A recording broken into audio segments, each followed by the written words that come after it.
Love marriage वाली बहू।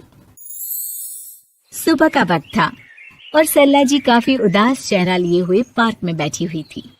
तभी उनकी सहेली सुमन वहां पर आती है। क्या हुआ सरला जी, आज मॉर्निंग वॉक करने का इरादा नहीं है क्या? इस तरह चुपचाप क्यों बैठी हैं? आई तो थी ये सोचकर कि पार्क में जाकर थोड़ी देर पहले टहल लूंगी, लेकिन क्या करूं, मन ही नहीं कर रहा। अरे सब ठीक है, तो इतनी परेशान क्यों नजर आ रही है? नहीं नहीं, ऐसी तो कोई बात नहीं है, सब ठीक है। अरे भाई, अब तो आपको खुश नजर आना चाहिए। अभी कुछ महीने पहले तो बेटे की शादी हुई है, घर में नई बहू आई है, आपके चेहरे पर तो रौनक नजर आनी चाहिए। अरे छोड़ो भी, आजकल की बहुओं के बारे में क्या बताऊं आपको। क्यों, क्या हुआ बहन जी, कोई परेशानी है क्या? कुछ किया क्या बहू रानी ने? अरे भाई, अभी तो शादी को 6 महीने हुए हैं। अब आपसे क्या छुपाना, आप तो जानती है मेरे बेटे ने लव मैरिज की है और मुझे ना इन लव मैरिज वाली बहुओं पर बिल्कुल भरोसा नहीं। ना जाने कब मेरे बेटे के कान भर दे। अरे लेकिन सरला जी, आपके बहू बेटा तो आपके साथ ही रहते हैं, फिर आपको इस बात का डर क्यों है? पता नहीं क्यों बहन जी, अभी तो मुझे अपनी बेटी दीपाली की भी शादी करनी है। बस इसी बात को सोचकर परेशान रहती हूँ। ये लव मैरिज वाली बहू पता नहीं कितने दिन परिवार में एडजस्ट कर पाएगी। कल को अगर बेटे को लेकर दूसरी जगह चले गई तो क्या होगा? अरे हाँ, याद आया, दीपाली तो दिल्ली में नौकरी करती है ना? हाँ हाँ, बहुत अच्छी नौकरी लगी है उसकी। और आप किसी से कहना मत, अपने ऑफिस में साथ में काम करने वाला कोई लड़का उसे बहुत पसंद है, बता रही थी मुझे। लेकिन अभी तो आप कह रही थी कि आपको लव मैरिज और इन सब में भरोसा नहीं है। अरे तो क्या हुआ, जहाँ बेटी खुश रहे वहीं मैं खुश हूँ। और वैसे भी बेटी को तो दूसरे घर जाना है, वो लोग जाने और उनकी बहू जाने, मुझे तो बस अपनी बेटी का ब्याह करना है। अच्छा अच्छा, ठीक है ठीक है, जैसी आपकी मर्जी। लेकिन मुझे लगता है कि आप अपनी बहू के लिए कुछ ज्यादा ही सोच रही हैं। क्या पता वो वैसी ना हो जैसी आप समझ रही हो।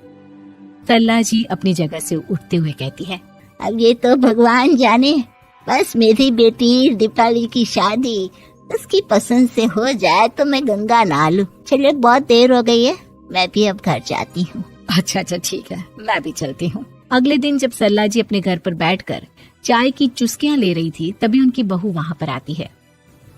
मम्मी जी, मैंने एक जगह नौकरी के लिए अप्लाई किया था और वहाँ से सब कुछ पॉजिटिव आया है।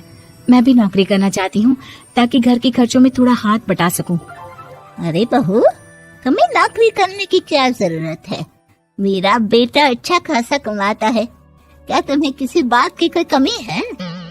तभी सरला जी का बेटा वहाँ पर आता है।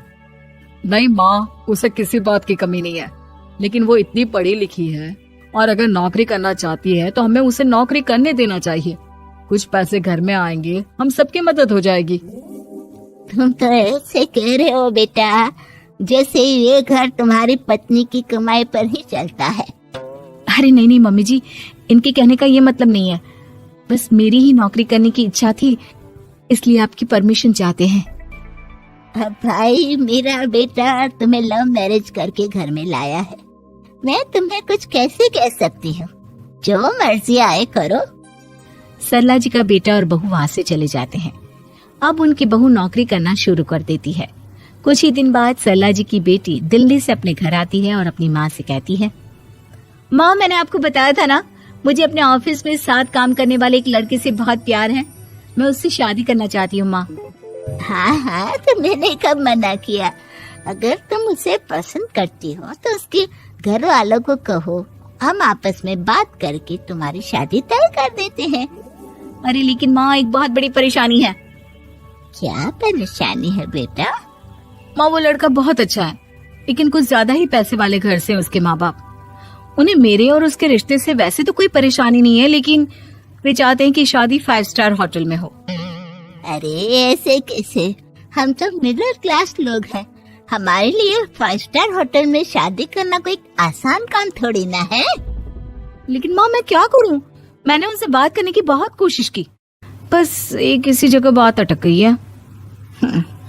साफ साफ कह दो बेटा, शादी करनी है तो ठीक है, लेकिन ये 5 स्टार में शादी करने वाली शर्त मैं नहीं मान सकती। अरे कैसी बात कर रही हैं आप मम्मी जी? अगर दीपाली को कोई लड़का पसंद है तो हम उनकी शादी के लिए पूरी कोशिश करेंगे, और अगर बात पैसों की है तो कोई परेशानी नहीं है। हाँ हाँ, तुम्हें तो बस बहुत आसान लगता है सब। जिस तरह तुमने मेरे बेटे से इतनी आसानी से शादी कर ली, सारे काम उतने आसानी से नहीं होते। समझ में आया? हर काम करने में पैसे लगते हैं। लेकिन माँ, मैं उस लड़की को बहुत पसंद करती हूँ। सही बात है बेटा, लेकिन तुम उस लड़के से साफ साफ कह दो, अगर उसे तुमसे शादी करनी है तो अपने घर वालों को मनाए। अगर नहीं मना सकता तो तुम दोनों अपनी गृहस्थी अलग से कहीं सेट कर लो। कोई जरूरत नहीं है अपने माँ बाप के साथ रहने की। मम्मी जी, ये आप क्या कह रही हैं? मैं भी तो आपके बेटे के साथ लव मैरिज करके आई हूँ। अगर मैंने भी ऐसा ही किया होता तो? लो, अब तो मुझे उल्टा जवाब देने लगी। देखो बहू, मैं तुम्हारी सास हूँ, मुझसे ठीक से बात करो। लेकिन माँ, भाभी ठीक तो कह रही हैं। हाँ, अगर बात शादी के खर्च की है तो मैं उस लड़के से कुछ कह सकती हूँ, लेकिन उससे अपने घर वालों से अलग होने के लिए कहना, ये सही होगा क्या? आप तो समझिए माँ। और वैसे भी मम्मी जी, मैंने कुछ महीने पहले जॉब करना शुरू कर दिया था और अपनी पूरी सैलरी बचा कर रखी है। आप चिंता मत कीजिए, मैं दीपाली की शादी में कोई कमी नहीं होने दूंगी। तुम अपनी सारी तनख्वाह मुझे मेरी बेटी की शादी का खर्च करने के लिए दे दोगी? हाँ माँ, मैंने भाभी को पहले ही सब कुछ बता दिया था और वो इस बारे में सब कुछ जानती थी, इसीलिए उन्होंने पहले ही नौकरी करनी शुरू कर दी ताकि मेरी शादी धूमधाम से हो सके। तभी सरला जी का बेटा वहाँ पर आता है। देखा माँ, जैसा हम हर समय समझते हैं वैसा होता नहीं है। आपको लव मैरिज करने वाली बहू से नफरत थी ना, लेकिन अपनी ही बेटी की लव मैरिज पर आपको कोई एतराज नहीं था। ये तो गलत बात है ना। हाँ बेटा, सही कह रहे हो तुम।